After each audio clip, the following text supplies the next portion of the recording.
Hello, আসসালামু আলাইকুম। সকালে কেমন আছেন? আশা করি সকলে ভালো আছেন। তো প্রিভিয়াস ক্লাসে আমরা দেখেছিলাম HTML এর বেসিক সম্পর্কে অথবা HTML এর স্ট্রাকচার কিভাবে গঠন করতে হয়।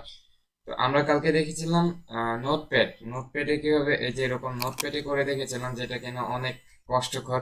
যাই হোক, আমাদেরকে এরকম কষ্ট করতে হবে না এবং আমরা দ্রুত কোডিং করতে পারবো। তার জন্য আমাদেরকে একটি সফটওয়্যার ইউজ করতে হবে।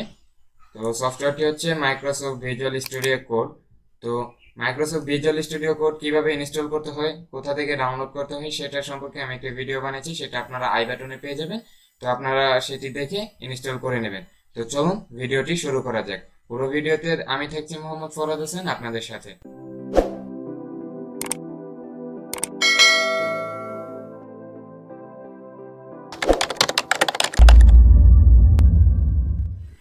সো এট ফার্স্ট আমরা একটি ফোল্ডার ক্রিয়েট করে নেব। তো আমি এখানে একটি ফোল্ডার ক্রিয়েট করে নিচ্ছি। মানে কোনো একটা নাম দিয়ে ফোল্ডার ক্রিয়েট করে নিচ্ছি। আমি দিচ্ছি কোডিং, যেহেতু আমরা কোডিং করব। তো আমি এখানে কোডিং নামে একটা ফোল্ডার দিচ্ছি। আপনারা যে কোনো ফোল্ডার নেম দিতে পারেন। তো এই ফোল্ডারটাকে আমরা মাউসে লেফট ক্লিক করে ড্রাগ করে ধরে নিয়ে এসে এখানে ছেড়ে দেব। ছেড়ে দেওয়ার পর এরকম একটি ইন্টারফেস চলে আসবে। তো এখানে আমরা এই যে এখানে প্লাস আইকনটা আছে না, এই প্লাস আইকনটা দিব। এন্ড দেন আমরা যেভাবে দেখেছিলাম HTML এর কিভাবে একটি HTML ফাইল নেম এক্সটেনশন করে পিসি কে বুঝিয়ে দেওয়া যায় যে এটা একটা HTML ফাইল, আমরা এখন সেরকম করব। আমরা এনিথিং নেম দিলাম, জাস্ট ইন্ডেক্স লিখলাম। আপনারা কিন্তু নেম অন্য কিছু দিতে পারেন, ইন্ডেক্স। এবার ডট HTML এক্সটেনশনটা মাস্ট ডট HTML। ওকে, এই যে আমাদের কিন্তু এখানে HTML ক্রিয়েট হয়ে গেল, একটা HTML ফাইল।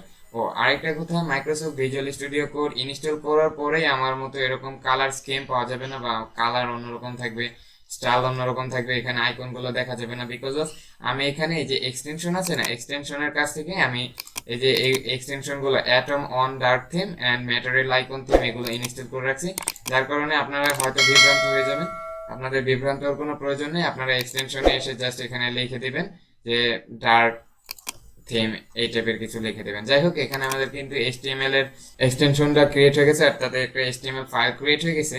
সো এখন আমরা যেটা করব, আমরা তো দেখেছিলাম নোটপ্যাডে কত কষ্টকর ব্যাপারটা, তাই না? নোটপ্যাডে বেশ কষ্টকর ছিল।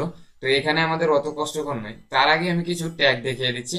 তো ট্যাগগুলো আমরা দেখছি যে হেডিং। ওকে, হেডিং অর্থাৎ কোনো কিছু বড় করার জন্য প্রয়োজন হয় আমাদেরকে হেডিং।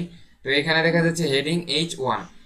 H1, ওয়েল এখানে H1 কেন? অনেক সময় দেখা যায় যে হেডিং 1 অর্থাৎ হেডিং একটা বড়, তারপরে একটু ছোট, তারপরে একটু তার একটু ছোট হেডিং দেখা যায়। তো আমাদের হেডিং প্রপার্টিজ আছে মোট 6টি, H1, H2, H3, H4, H5 and H6।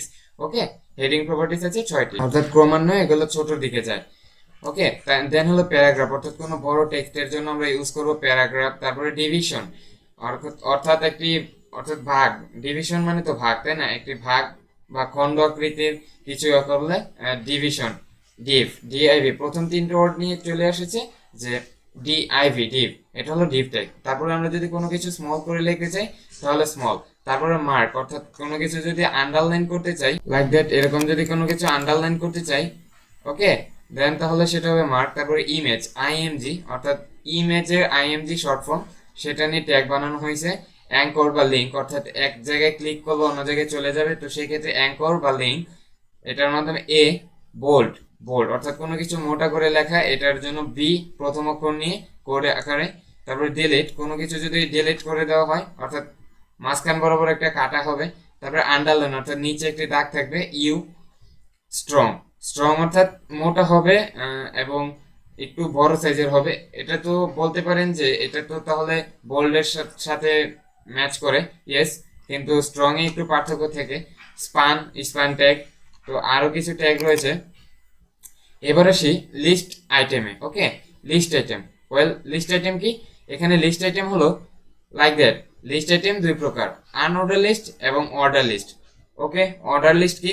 Order list হলো 1, 2, 3, 4 এভাবে শুরু হবে, অর্থাৎ এখানে আইটেম বলতে এখানে অনেক কিছু থাকতে পারে, লিস্টের অনেক আইটেম থাকতে পারে। তো অর্ডার লিস্ট হলো 1, 2, 3, 4 এভাবে শুরু হবে, এবং আনঅর্ডার লিস্ট হলো আইটেম করে, অর্থাৎ একটা ডট ডট করে থাকবে। ওকে, আনঅর্ডার লিস্টে কোনো 1, 2 থাকবে না, আনঅর্ডার লিস্টে ডট ডট থাকবে। ওকে, আনঅর্ডার লিস্ট তাহলে ইউতে আনঅর্ডার এবং এলতে লিস্ট। ওকে, তাহলে কোড হবে ইউএল অ্যান্ড অর্ডার লিস্ট। ওতে অর্ডার এবং এলতে লিস্ট, সো অর্ডার লিস্ট হবে ও এল। ওকে, ওল কে কোড করা হয়েছে। দেন আইটেম, এগুলোকে বলা হচ্ছে লিস্ট আইটেম। ওকে, এগুলোকে বলা হচ্ছে লিস্ট আইটেম। তাহলে এল তে লিস্ট, এল এবং আইটেম আই, তাহলে এল আই এটা হলো লিস্ট আইটেমের কোড। ওকে, হোপ লিস্ট আইটেম বুঝতে পেরেছেন। এবার আসি কিছু আরো ট্যাগ নিয়ে, যেমন this is a bold text, this is text and this is bold text. Okay, তাহলে বোল্ড, এই যে এখানে একটু মোটা করে লেখা আছে, এটা বোল্ড, বোল্ডের ট্যাগ গুলো এরকম হবে। তো এখানে কিছু ট্যাগ দেখতে পাচ্ছি, just as simple, very simple. So এগুলো নিয়ে মাথা ঘামানোর দরকার নেই এবং মুখস্থ করার দরকার নেই, যে জাস্ট ভিজুয়ালাইজ করে রাখতে হবে বা স্মরণ করে রাখতে হবে, এগুলো মুখস্থ করার কিছু নেই। তো আমরা এখন এটা ক্লোজ করে দিচ্ছি। এবার আমরা দেখেছিলাম এইচটিএমএল এর স্ট্রাকচারে লেখা খুব ঝামেলার ব্যাপার একটা ছিল, নোটপ্যাডে অনেক কষ্টকর ছিল ব্যাপারটা।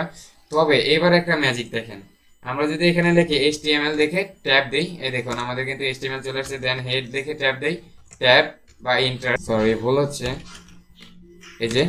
তারপরে যদি আমরা এখানে লিখি বডি, লিখে ইন্টার দেই বা ট্যাব দেই।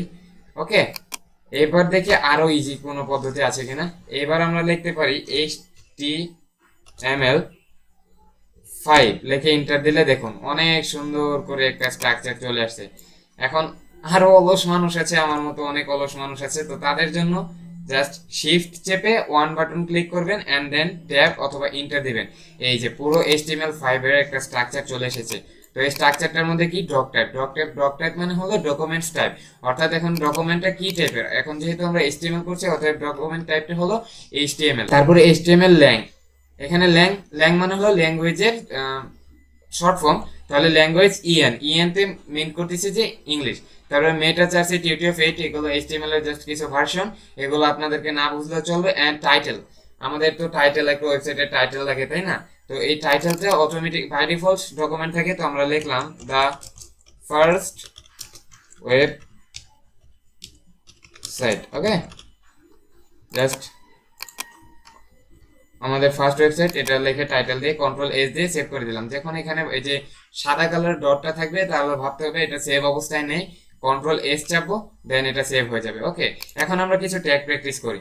তো আমি তো বলে দিয়েছিলাম প্রথমেই যে আপনাদেরকে ট্যাগ মুখস্থ রাখতে হবে না, কেন বলেছিলাম এবার দেখুন, জাস্ট ভিজুয়ালাইজ করুন যে H1 যদি আমরা দেই, দিয়ে ইন্টার করে দিই, এই যে ট্যাগ চলে আসলো দিস।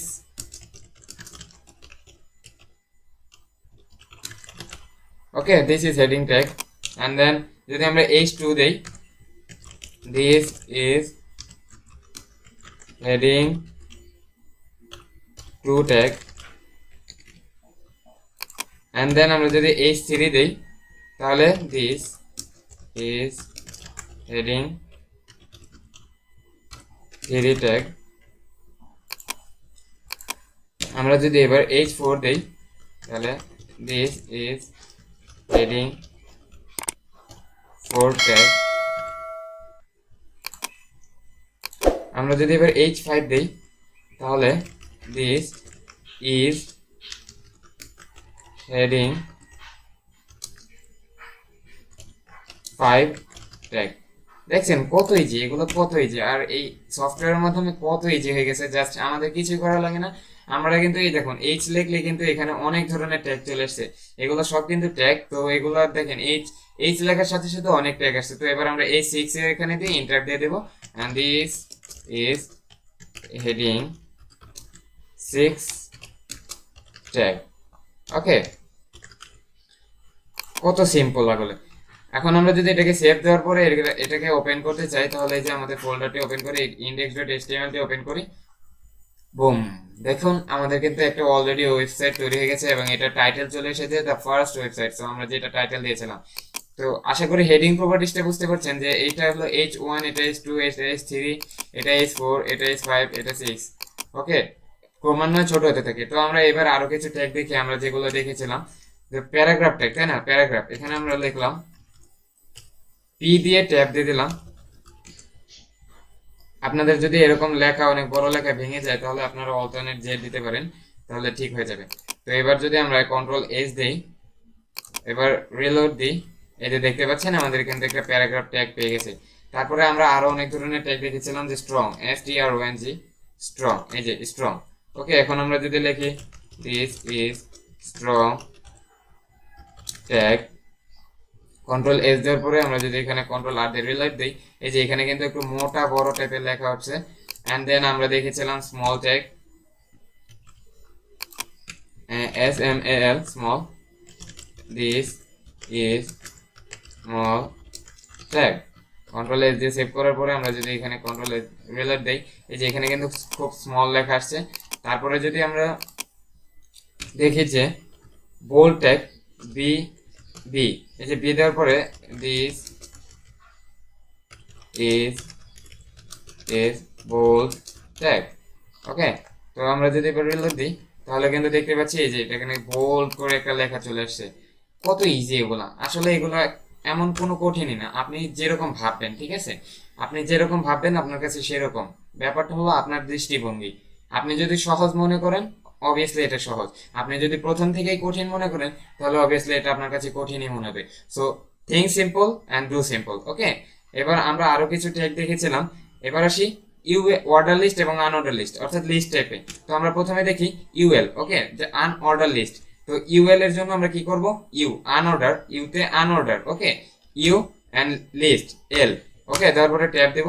অ্যান্ড দেন আমরা কিভাবে দেখছিলাম লিস্ট আইটেমের জন্য LI, okay, this is item.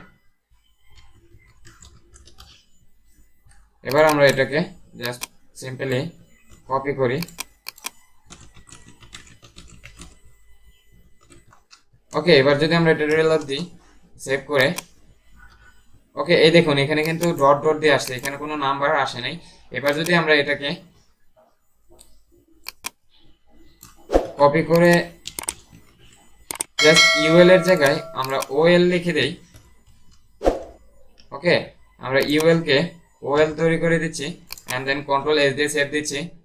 এবার যদি আমরা রিলোড দিই, এই দেখুন এখানে কিন্তু 1 2 3 4 এভাবে পাচ্ছে। ওকে, এবার আমরা একটা ট্যাগের ভিতরে অন্য ট্যাগ কি ঢুকাতে পারবো কিনা? ইয়েস, অবভিয়াসলি পারবো। যদি আমরা এখন চাই এই লিস্ট আইটেমটাকে বোল্ড করে দেবো, তাহলে এখানে বি ট্যাগ লিখবো। বি ট্যাগ লেখার পরে জাস্ট এটাকে কপি করব, কপি করার পরে এই বোল্ডের ভিতরে লিখে দেবো। অ্যান্ড দেন আমরা যদি রিলোড দিই, এই দেখুন এটা কিন্তু বোল্ড হয়ে গেছে। তো আমরা অনেক সময় দেখি ইটালিক অক্ষর, তো আমরা যদি চাই আইতে ইটালিক, অ্যান্ড দেন আমরা যদি এই টেক্সটটাকে ইটালিক ট্যাগের ভিতরে মুড়ে দিই, র্যাপ করে দিই, তাহলে কি হয় দেখুন, এই যে এটা কিন্তু বাঁকা হয়ে গেছে, এটা ইটালিক ট্যাগ। এখন আমরা যদি চাচ্ছি এই পুরো জিনিসটাকে ইটালিকের ভিতরে রাখবো, অর্থাৎ বোল্ডও হবে। অ্যান্ড দেন আমরা যদি এখানে এটা দিয়ে দিই, ওকে, অর্থাৎ আমার এটার উদ্দেশ্য হচ্ছে যে আমি মাল্টিপল ট্যাগ একটা কিছুতে ইউজ করতে পারবো। তো এখানে দেখুন এটা বোল্ড হয়েছে, ইটালিক হয়েছে লিস্ট আইটেমের। তো সেই ক্ষেত্রে আমি এটা বোঝাতে চাইছি যে আমরা একটা মাল্টি ট্যাগ ইউজ করতে পারবো, অর্থাৎ একের ভিতরে অন্য ট্যাগ ইউজ করতে পারবো। তো এই ট্যাগগুলো ভেরি সিম্পল, এটা তেমন কিছুই না। ওকে, তো আমরা কিন্তু দেখেন অলরেডি কিন্তু অনেক একটা ওয়েবসাইট ক্রিয়েট করে ফেললাম। তো দেখুন আমি আবার শুরু থেকে দেখানোর চেষ্টা করছি। আমাদেরকে জাস্ট শিফট বাটন চেপে 1 চাপতে হবে, এই যে এরকম বিষয়সূচক চিহ্নটা আছে, তারপরে ট্যাব অথবা ইন্টার। তো আমি এখানে ট্যাব দিচ্ছি। অ্যান্ড দেন আমাদের পুরো স্ট্রাকচার চলে আসছে, যেখানে doc tab HTML language English, meta charset YouTube 8 meta HTTP, এগুলো জাস্ট সামথিং। তো এখানে ডকুমেন্ট বাই ডিফল্ট থাকে, আপনারা যে কোনো টাইটেল দিয়ে নিতে পারেন, দিস ইজ মোহাম্মদ ফরহাদ। তো আমি আমার টাইটেলটা দিয়ে দিলাম। তারপরে আমাদেরকে এখানে হেডিং প্রপার্টিজ গুলো আছে, তো সেগুলা লিখে ফেলি। H1 থেকে শুরু করে আমাদের অনেক আছে, এখানে H1 থেকে শুরু করে H6 পর্যন্ত রয়েছে। তারপরে বোল্ড ট্যাগ রয়েছে, ইটালিক ট্যাগ রয়েছে। তো আজকে আপনারা আপনাদের কাজ করবেন যেটা, আপনারা আজকে বাসায় এগুলো প্র্যাকটিস করবেন, মানে অনেক বেশি প্র্যাকটিস করে করে ভাজা করে ফেলবেন। অর্থাৎ এগুলো মনে রাখতে হবে না আপনাদেরকে, জাস্ট ভিজুয়ালাইজ করে রাখবেন, স্মরণ করে রাখবেন যে এই টাইপের কিছু একটা ছিল। আপনাদেরকে মুখস্থ করতে হবে না, কখনোই হবে না, কারণ এই সফটওয়্যারের কল্যাণে, মাইক্রোসফট ভিজুয়াল স্টুডিও কোডের কল্যাণে আমরা সবকিছু সুন্দরভাবে দেখতে পাই। তো আমরা তো দেখলাম তাই না HTML কতটা ইজি, কতটা ইজি। জাস্ট আমরা অলরেডি কিন্তু একটা ওয়েবসাইট তৈরি করে ফেলেছি। এখানে কিছু দেখাচ্ছে না বিকজ অফ আমি এখানে কিছু সেভ করে নাই। তো এবার যদি আমি সেভ করে দিই, এই যে এখানে কিন্তু H1 পেয়ে গেছে, ঠিক আছে। সো আজকের ভিডিও এই পর্যন্তই ছিল। ভিডিওটি যদি ভালো লাগে অবশ্যই একটা লাইক করবেন, কমেন্ট করবেন এবং শেয়ার করে দিবেন আপনাদের বন্ধুদের কাছে, যে কিনা শিখতে আগ্রহী। নিজে কিছু করুন, অন্যকে কিছু করার সুযোগ দিন। ভালো থাকবেন, আল্লাহ হাফেজ।